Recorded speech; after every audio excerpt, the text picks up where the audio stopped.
That takes us to item number 14.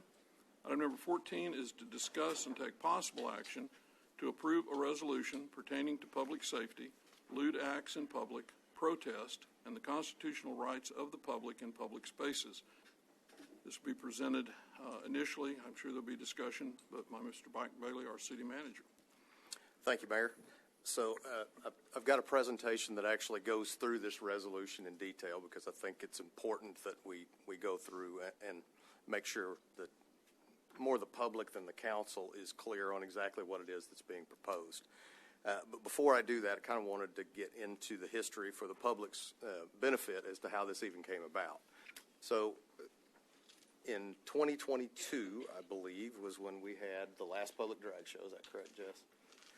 And after that, there was a public outcry. And, of course, this city council went through a period of examination to determine what we could do based on legal precedents. And it was fairly undeveloped at that point in time. There were states and there were cities and there were other jurisdictions that were attempting to enter into regulations.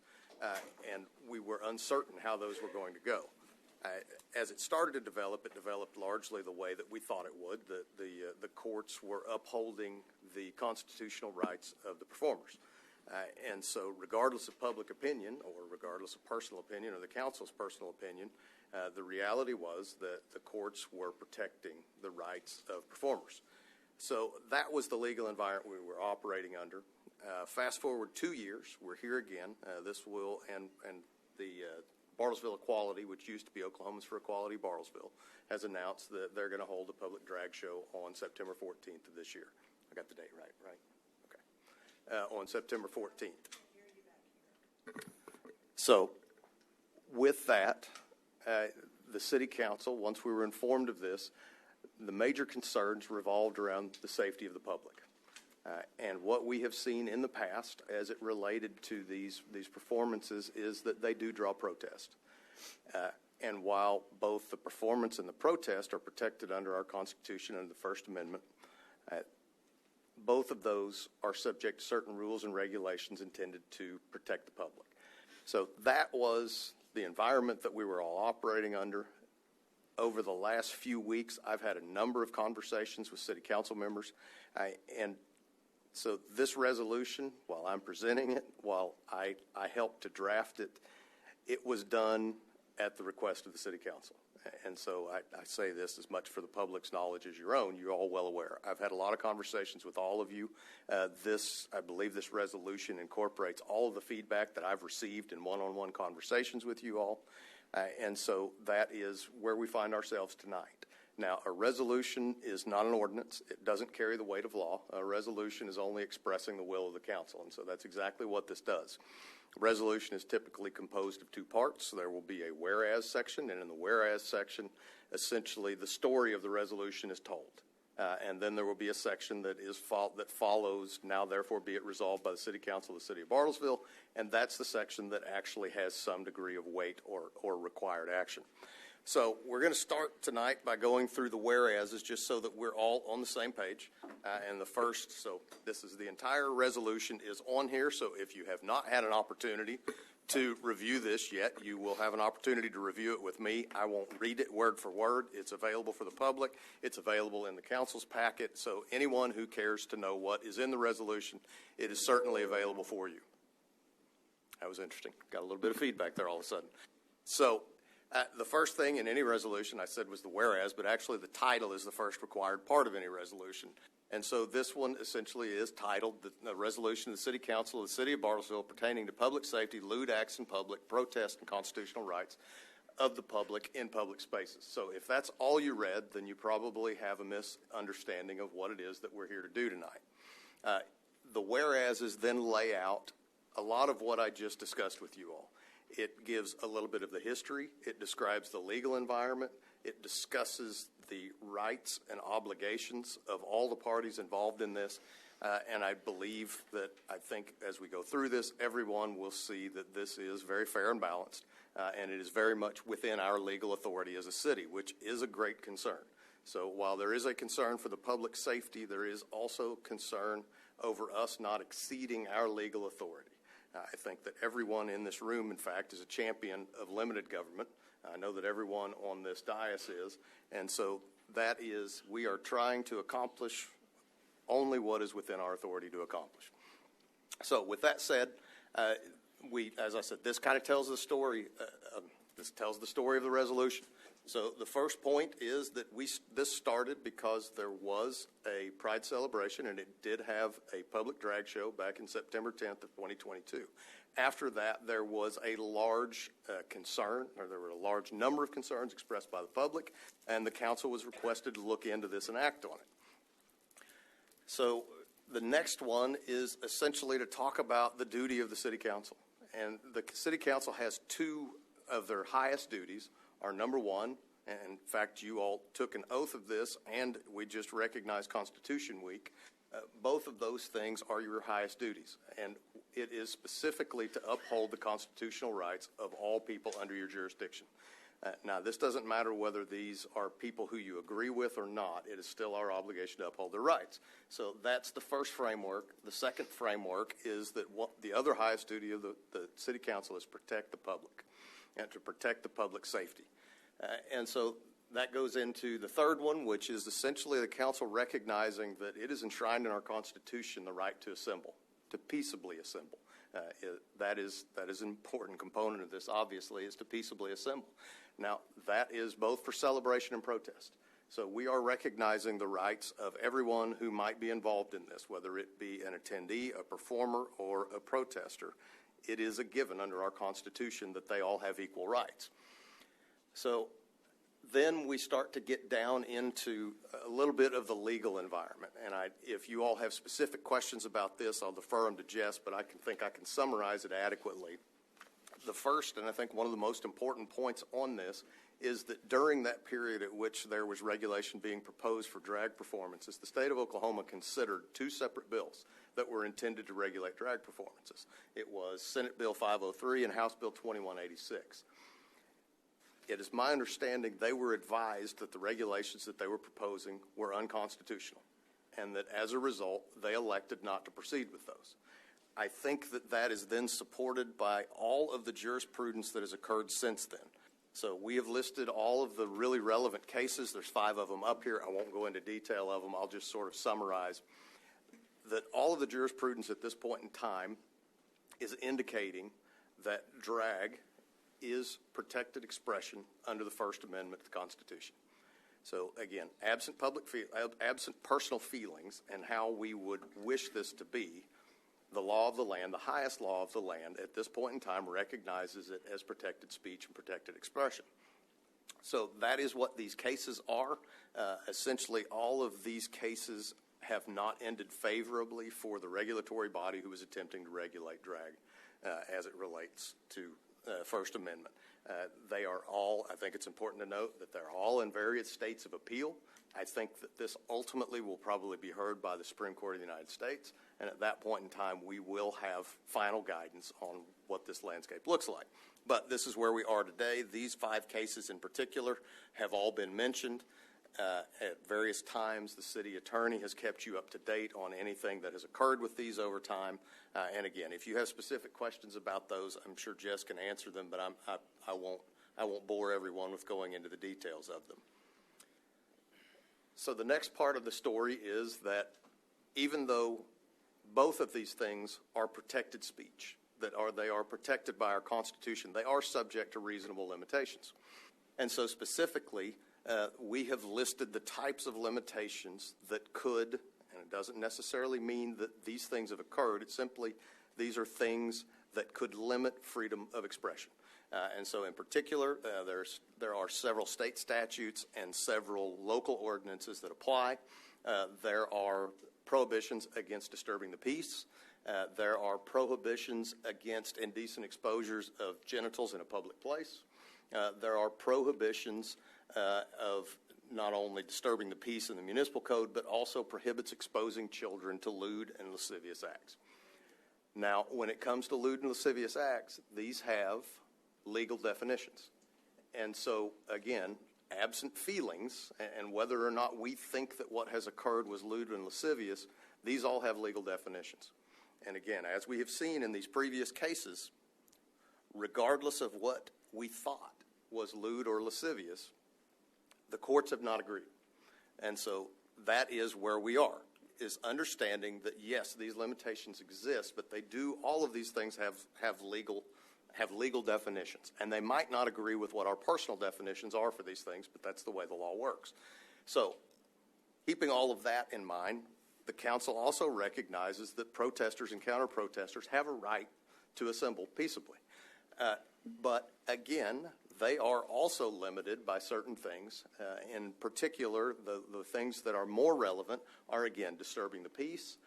And then there are also constitutionally supported restrictions on reasonable time, place, and manner. Those areas are very difficult and that they're fraught with peril because we get into constitutional law. However, reasonable time, place, and manner, telling the protesters that you need to protest in this space and keeping them separate from the event, and also keeping the counter-protesters separate from the protesters.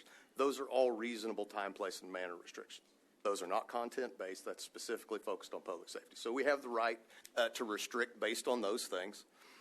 And then getting into the events that are occurring that honestly led us to tonight. There is a public outdoor drag event planned for the Pride celebration on September 4th of this year. So that's later this month. We also expect a protest at that.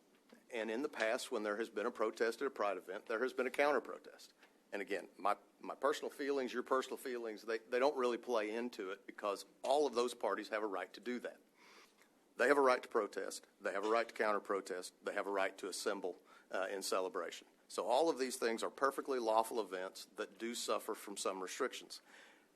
The concerns as it relates to those largely are the possibility of public safety.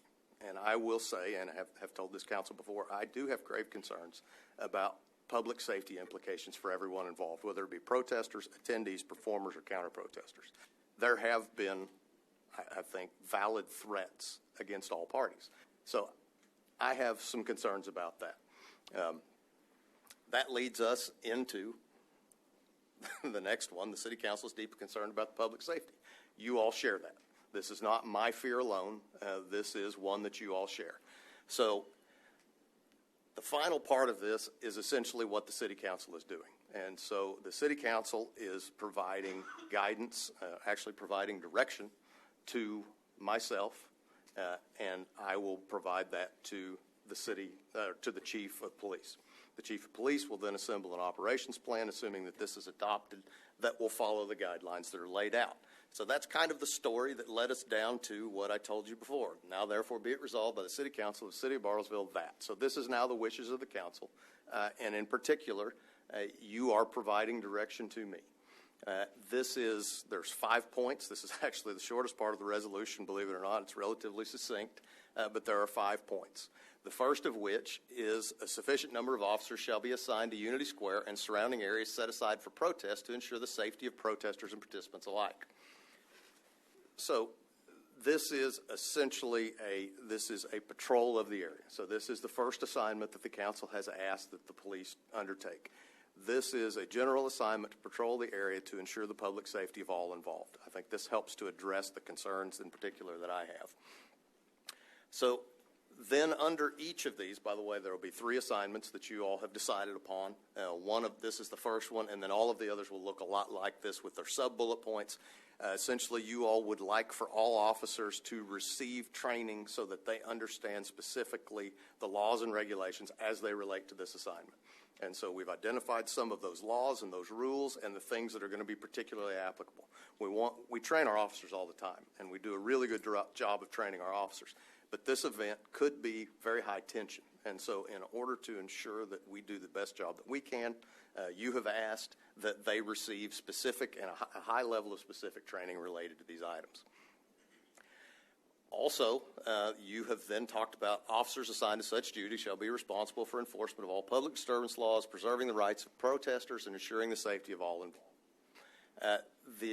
You are also asking that we have open communication. This has actually started. I was in contact with one of the protesters who had notified me today that he planned to participate.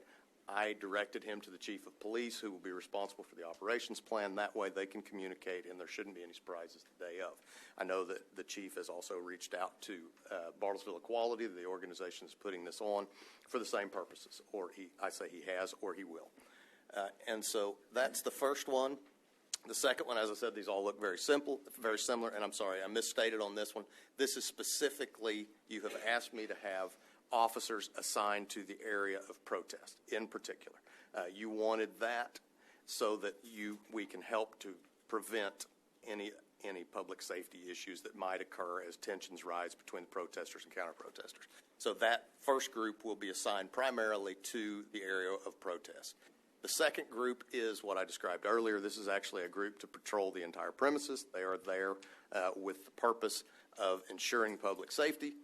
And again, we're requesting that they receive a high level of training specific to their duty, which their duty, again, is general security and patrol to ensure the safety of all involved.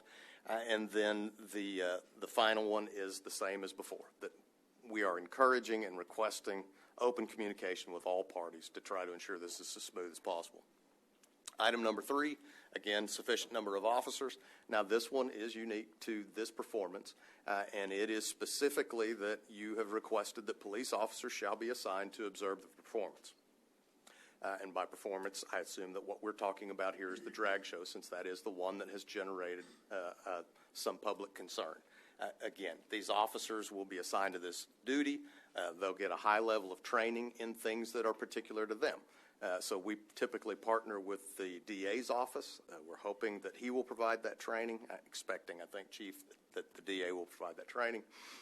And so he will train us specifically on lewdness, on lewd acts in accordance with the law. Again, these all have to be based on the law and existing precedent. So he will provide training on that. He'll provide training on exposure, disturbing the peace, all of those things that are relevant to this specific group of officers who are assigned to this.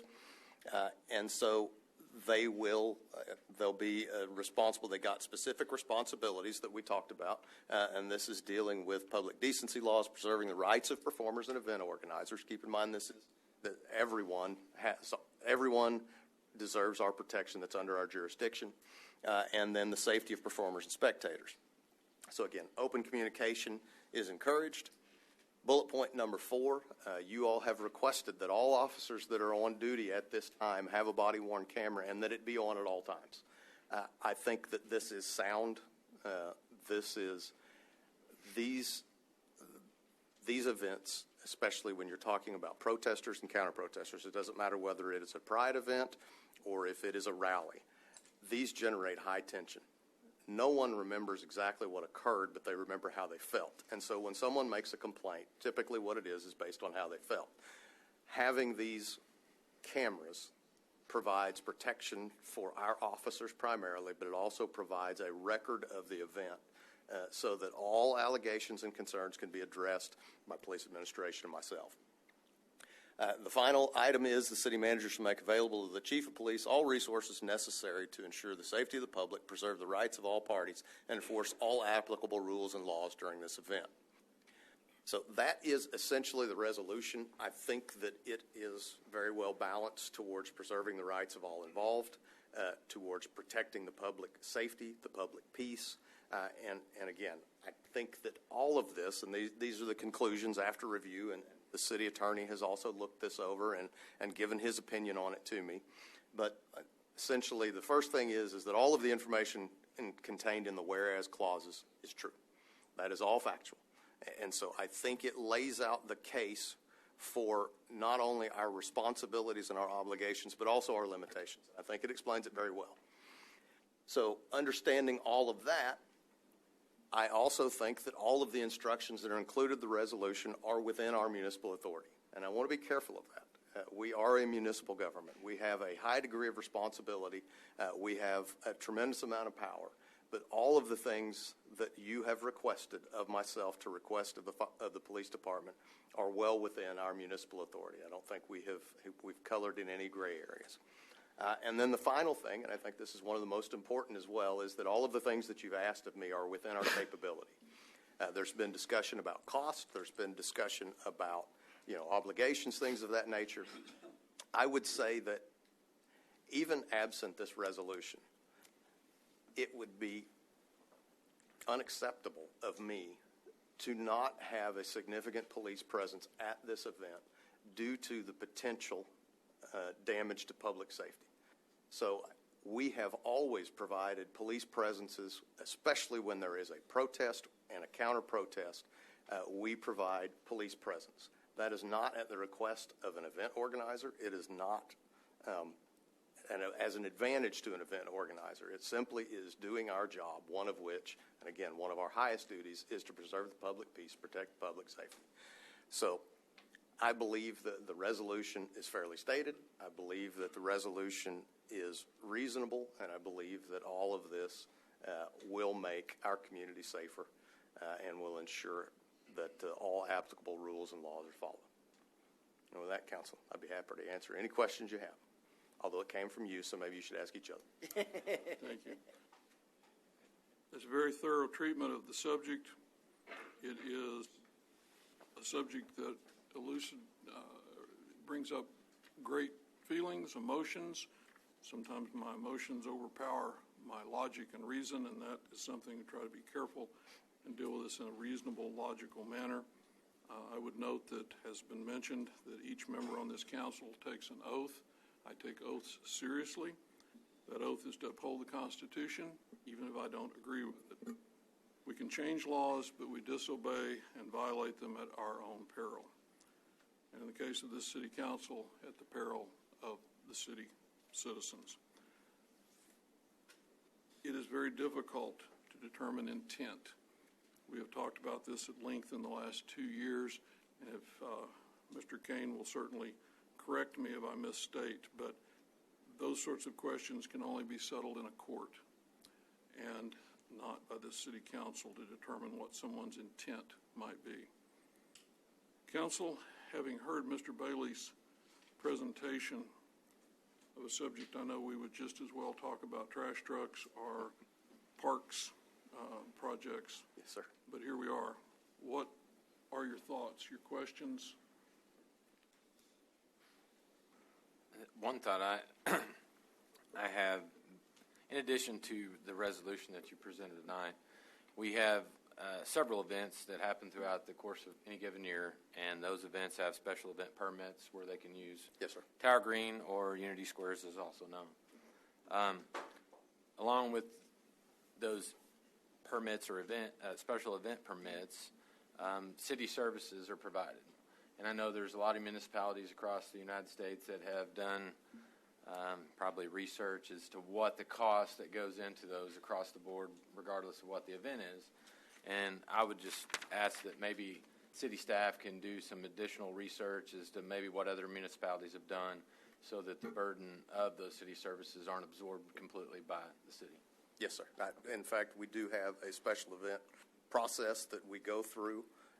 It charges for some things, but perhaps not for everything that we have an option to. And so I would be happy to do some research. I think it's important that we research that and then we determine the impact it would have on all of our events. As you said, we have a number of events. And so, yes, sir, I'd be happy to do that. I believe our next meeting would be in October, and it shouldn't be an issue to have that done before then. Everything the city does has a cost. Yeah. Yes, sir. And the decision is, where does that cost land? And there will be discussion and I'm sure dissension in the results, but it's a good discussion to have.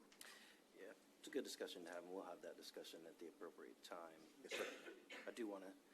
I want to take a moment to say thank you to our police department, to our city staff. Our police department does a fabulous job. I trust fully and wholly in them and the way they've handled all of these things to this point, every event that they attend.